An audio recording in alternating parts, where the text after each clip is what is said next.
Welcome to Stepping Stones on Pyrolysis. This is a process where we essentially cook organic materials and we end up with usable oil and usable elements which can be immediately used in industry and for practical widespread use. Earlier in 2018, Caroline Stevens brought to Stepping Stones an inventor from the north of England called Alan Darby. Alan was also able to show that his pyrolysis reactor was able to produce carbon and, more importantly, usable fuel oils which could be further refined.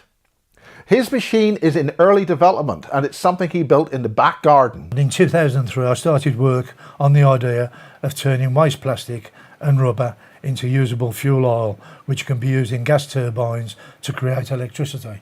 It's also a classic case of a British inventor starved of funds who is still to be able to bring his machine to the manufacturing process. This video is about that very process, and in Thailand we go to Sepco, who are going to tell us all about it. So here you see really the reality of something like a landfill. This is how ground zero really looks like. Just the horrible waste of plastic. Just imagine this like maybe 1,000,000 times bigger on the landfill. So this is what's coming into the plants.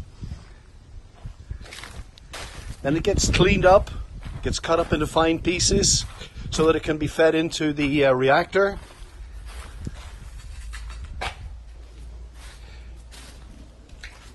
And then going through the process, this is the first generation reactor which has been operational for over 15 years. Still producing oil today.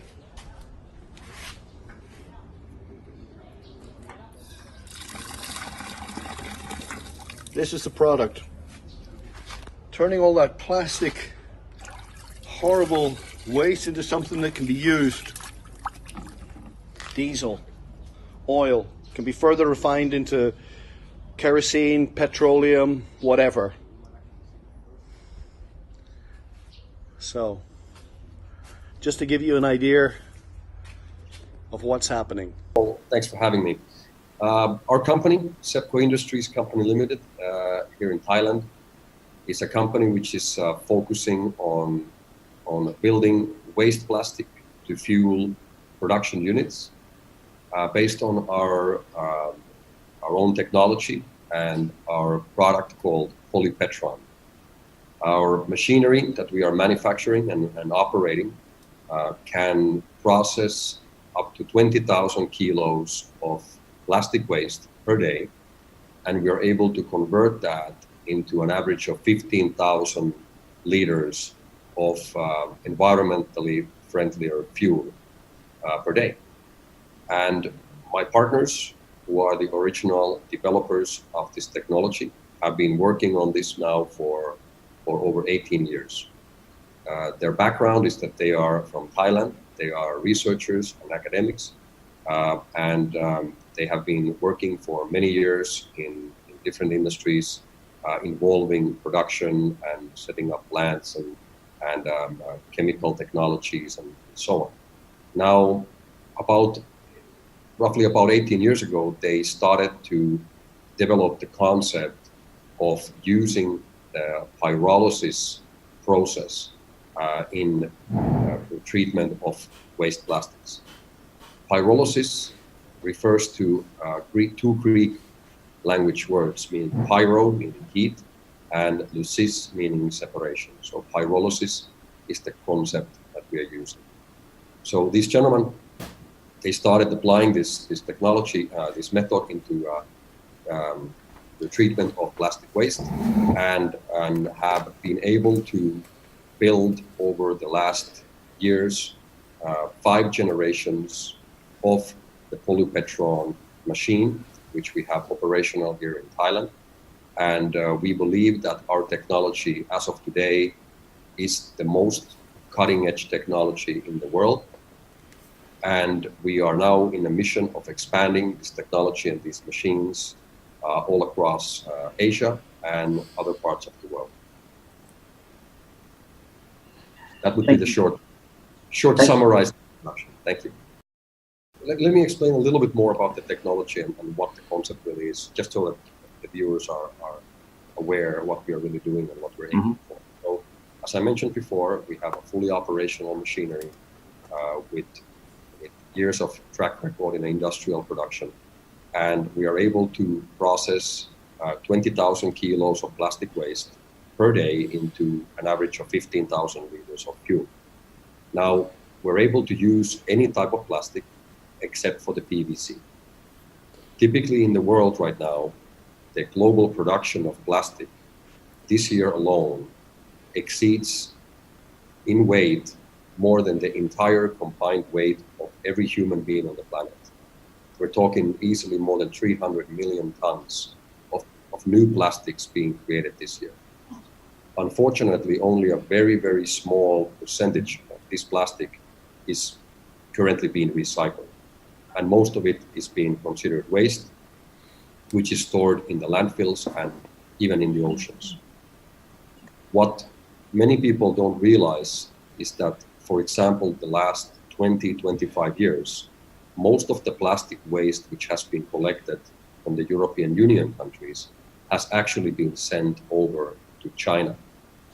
And Chinese companies that have been importing this waste have been using different methods to try to use it, such as, for example, burning it and trying to recycle and maybe come up with new renewable ways of treating the plastic or creating new plastics out of it. But unfortunately, these methods and businesses and operations have not been successful.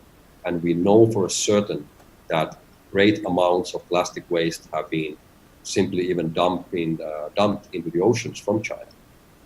And the amounts of plastic that at this moment ends up into our oceans is just staggering. So what we are looking at the moment is we're looking at a global increase of about 40% in plastic production in the next approximately 10 years. So this plastic problem that we're seeing everywhere in the world is not disappearing, it's not going away. It's just going to get worse. What we're seeing right now is just the entrance. It's just the overture. Maybe that's the right term for this problem. And it touches everyone and everywhere in the world. Now, in 2017, the Chinese government decided that they are no longer accepting plastic waste imports to the country starting from January 1st, 2018, just around 1 year ago. And since then, the European Union governments have needed to really woken up for this problem and come up with ways to start to treat this plastic problem, because they no longer can send it out to China as they have been doing for decades. And I actually been meeting up with the people from the parliament and from the ministries of the environment in several countries now over the last few months. And what they have done is they have created a new legislation where they are taking in a roadmap for treating this plastic waste problem. And one of these solutions that they've decided to put into action is that some of this plastic waste needs to be turned into an environmentally friendly fuel.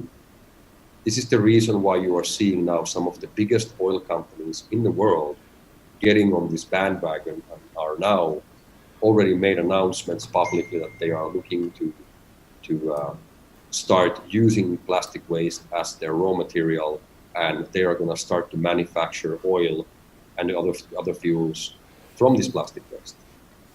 Their problem lies in one quite simple area, and that is that they don't have the technology. How I know this is because that has been told to me directly, both from the environmental ministries and from the oil companies themselves. We have been, from our part, having meetings now with several oil companies in Europe, and we are still continuing these talks, and we have now made an arrangement, and we are entering into a strategic partnership with a major scale international oil company from Northern Europe, which will become our main partner in the Scandinavian operations. But we are looking for partnerships in other parts of the world as well. So this is something that the oil companies are also very much welcoming. So the European Union has decided that by 2030, a total of 10% of all the fuel that is used in the European Union area must come from these waste-based sources. And they've created a new category for this pyrolysis oil, which is the same oil which we are manufacturing, which is called the advanced biofuel.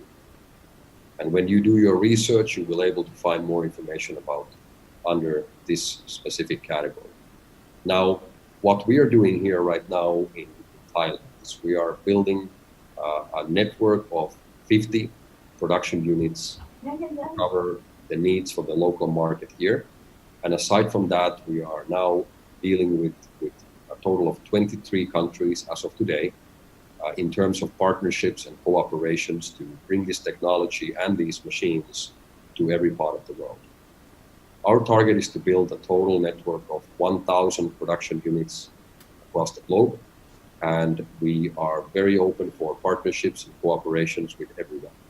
We welcome governments, we welcome organizations, welcome oil companies and environmental agencies. We're open for any partnership where we can create a win-win situation, and most importantly, a situation where we can fight against this plastic pollution problem, and we can turn that into a more environmentally friendlier fuel than the regular fuel that you would buy from your normal gas station. So I hope this explains a little bit more about the big picture. So one of our units can process 20,000 kilos per day. And as mentioned before, we can use any type of plastic except for the PVC. Our most desirable material would be polyethylene, PE plastic, which is basically your typical plastic bags, your wrapping materials, so on and so on. This is the most popular type of plastic in the world, which covers about 36% of the global production. So there's plenty of it available. We can process also the plastic bottles, which is called the PET plastic. We can cover car tires. We can process, as I said, basically any other type of plastic except for the PVC. And this plastic we can turn into oil. Now, if the plastic is very clean, let's say that it's not dirty in terms of having a lot of sand or dirt on it coming from a landfill, for example. But if it's rather clean, we can actually process that plastic bag, for example, and we can get out plastic up to we can get out oil up to about 90% of the original weight of the plastic bag. Well, here in Thailand, we are currently building our first batch of 50 units, but only to cover the amount of plastic bags that are used in this country per year, we would need approximately 150 production units in Thailand alone. Now, in Thailand, the plastic problem is more severe than it is, for example, in the European Union countries. Here in Thailand, the 70 million Thai people are using an average of 200 billion plastic bags per year. That's a big amount of plastic. And unfortunately today, the plastic industry operates under a standard where it is financially cheaper to produce new plastics than to recycle the old ones. And that's really the problem, the key problem for this situation, because of the fact that the companies will be prioritizing new production instead of recycling the old. So in Thailand, only for managing the plastic bags that are consumed per year, we would need about 150 production units. In Europe, in European Union countries, an average citizen today is producing about 30 kilos of plastic waste per year. In Ireland, that number is almost double. It's actually more than 60 kilos per year per citizen, which is being produced in plastic waste. So my partner, his name is Dr. Metta Vissesombat. He is the main architect for this technology in our company. He, together with his partners, who involve two more doctors and one professor, they started researching this technology, as I mentioned, more than 18 years ago. Dr. Mehta, he actually has his doctorate degree from UK, and for many years he was working for the Pepsi Corporation and helping them to set up production units in several countries in Africa. He was also very passionate about waste management and very passionate about renewable energy and specifically creating fuels out of waste. He and his partners, they have done a lot of studies, a lot of production also in the agricultural waste production, where they currently also process agricultural waste and bio waste into, for example, bioethanol, and they are able to produce machines for this sector as well. So we can basically manage all types of waste, from your household waste to agricultural waste to plastic waste and so on. And we, myself and some of our other partners, we came to form this collaboration approximately 1 year ago, when we learned about this great research that Dr. Mehta and his partners have done over the years. And we together formed a collaboration where we are now commercializing this great technology and expanding these machines around the world. Now, you mentioned about the collaboration with the universities. Dr. Mehta and his partners have been working very closely and in a cooperation, same as our company, together with Thailand's oldest university called the Chulalongkorn University. So the Thai government and the Chulalongkorn University have been a very key player and supporter in this technology already for many, many years, and we are very grateful for the university. Now, obviously, we all know that this problem is something that touches everybody, and every single person you talk to, you present the idea that we can take plastic waste, which as of right now doesn't have any viable solution for its treatment,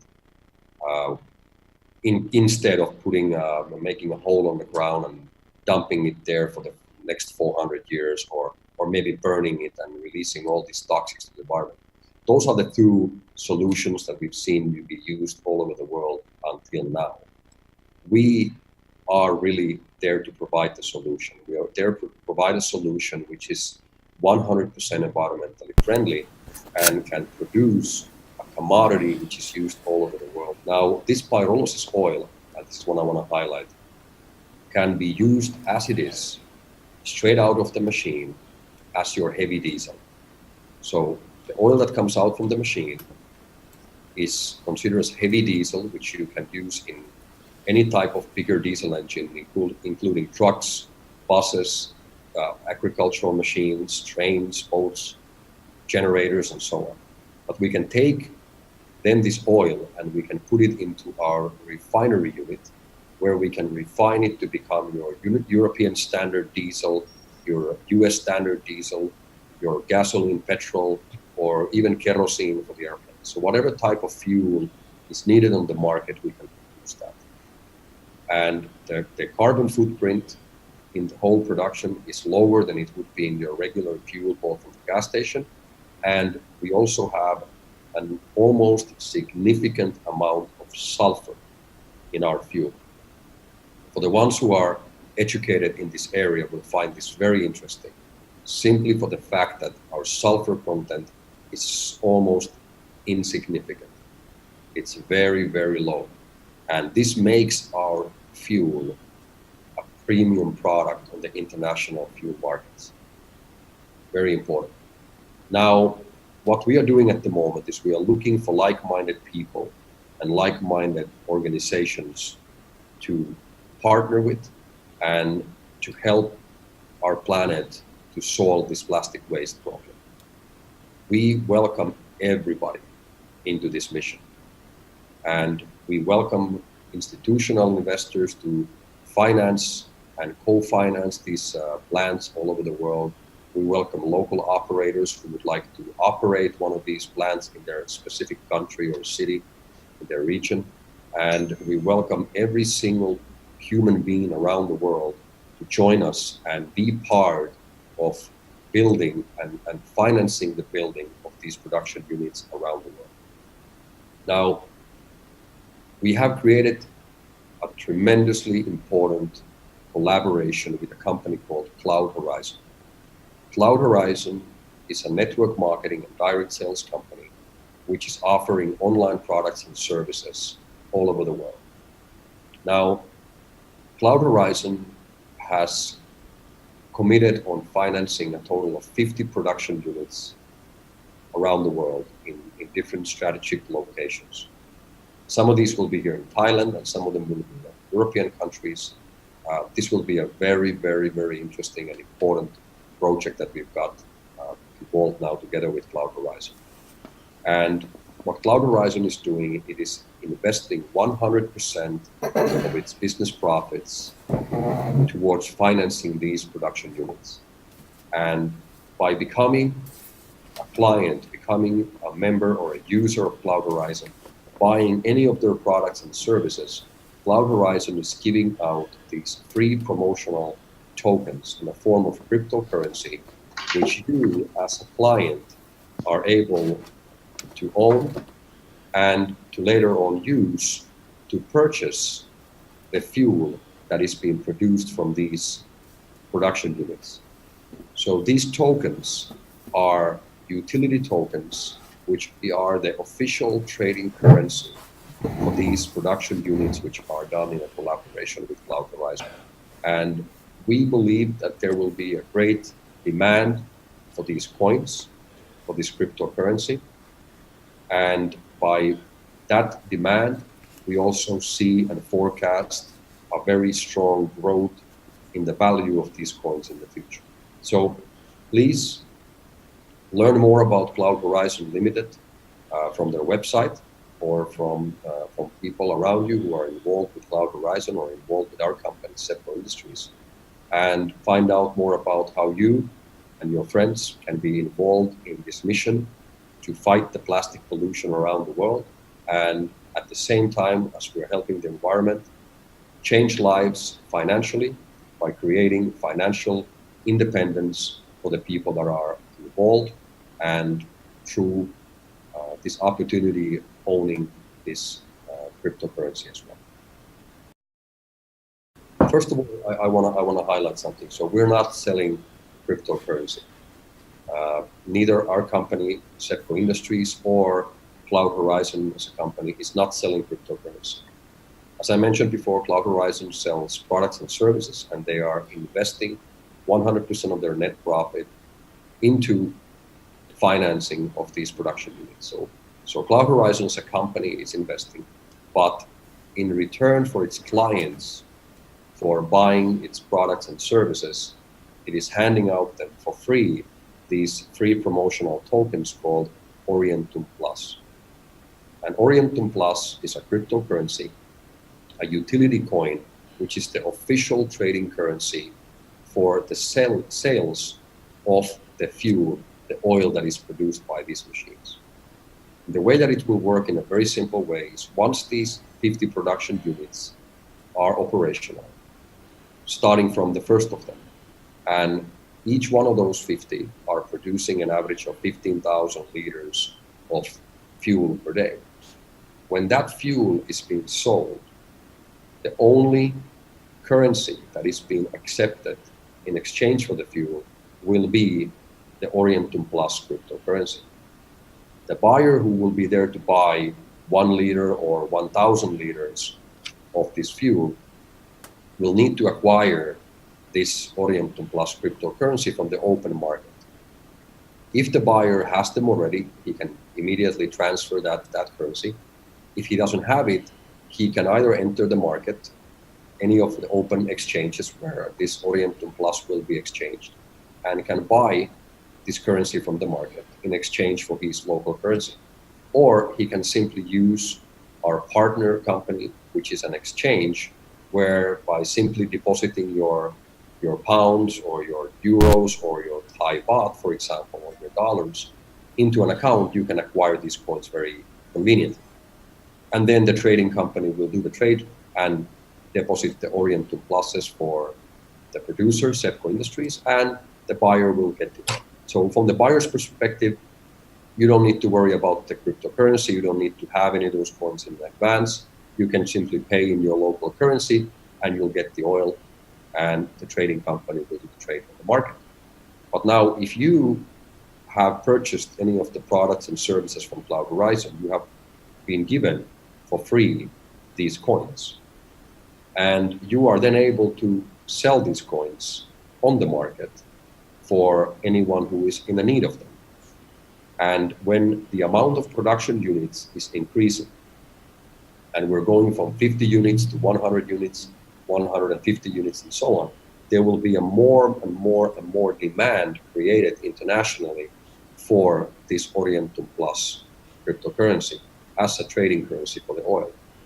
At the same time, when Sepco will be receiving these coins back from the market, it is actually limiting the available amount of coins in circulation.